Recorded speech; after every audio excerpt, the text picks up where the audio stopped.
বৃষ্টির দিনে সবচেয়ে বিরক্তিকর একটা কাজ সেটা হলো কাপড় ধোয়া এবং সেটাকে শুকায়া ঘরে ফেরত নিয়ে আসা। আসসালামু আলাইকুম, সবাই কেমন আছেন? তো বৃষ্টির দিনে এই ভেজা কাপড় নিয়ে যে কি একটা বিরক্তিকর অবস্থা হয় সেটা নিয়ে আজকে ছোট্ট একটা ব্লগ বানাচ্ছি। আমি কিন্তু ছাদে যখন কাপড় নিয়ে যাই তখন দেখলাম যে বেশ ভালো রোদ উঠছে। উপরে উঠতে উঠতেই আকাশের এই অবস্থা। তো কী করবো, বাতাস ছিল তো কাপড় একটু টানবে ভাবলাম যে আচ্ছা ঠিক আছে, কতক্ষণ বসে থাকি ছাদে, আকাশ যদি রোদ ওঠে সেটা ভেবে বসেছিলাম। পরে বসে থাকতে থাকতে রোদ উঠলো আর তখন মনে হইতেছিল যে কি করব, নিয়ে যাব, এখন তো রোদ উঠে গেছে। তা আমি বসে থাকি, আমিও একটু গায়ে রোদ লাগাই আর হলো যে কাপড়গুলো একটু শুকাক, আর যদি এর মধ্যে বৃষ্টি নামার কোনো সম্ভাবনা দেখি তাহলে কাপড়গুলো নিয়ে চলে যাওয়া যাবে।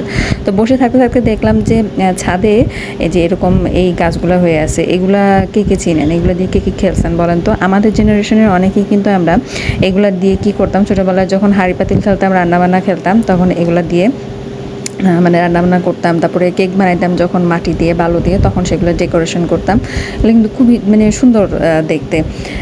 মানে পুরোনো দিনের কথা মনে পড়ে গেল। আর পাশেই দেখলাম কি এতগুলো ছোট ছোট টাইমফুলের গাছ হয়ে রয়েছে, মাশাআল্লাহ। এখানে মনে হয় কারো আগে গাছ ছিল, তো সেইখানে আবার নতুন করে এই অতিরিক্ত বৃষ্টির কারণে হয়তোবা হয়ে গেছে। অনেক সুন্দর। আর সবাই একটু খেয়াল রাখবেন, যেখানেই যান যদি দেখেন এরকম খালি জারে বৃষ্টির পানি বা পানি জমে আছে, সেগুলো একটু ফেলে জিনিসটা উল্টিয়ে রাখবেন, যেহেতু ডেঙ্গুর একটা একটা সমস্যা আছে। আর বসে থাকতে থাকতে দেখলাম কি বাচ্চারা মনে হয় সিটের উপরে বসে বসে এই যে ইট দিয়ে কাটাকাটি খেলছে। তো আমার দেখে মনে হইতেছিল যে কাপড় শুকাচ্ছি, আমি রোদে বসে আছি, আর এখন যদি রোদে বসে থাকার আমার সাথে একটা পার্টনার পাইতাম তাহলে আমিও কাটাকাটি খেলতাম।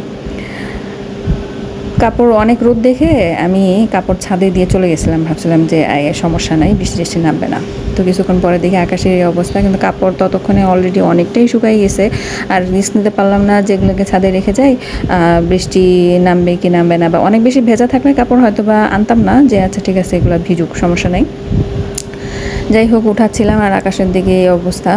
পরে সবগুলো কাপড় উঠানোর পরে চিন্তা করতেছিলাম যে এই বালতি টেনে আবার বাসায় নিয়ে যাব, তার থেকে কি করা যায়।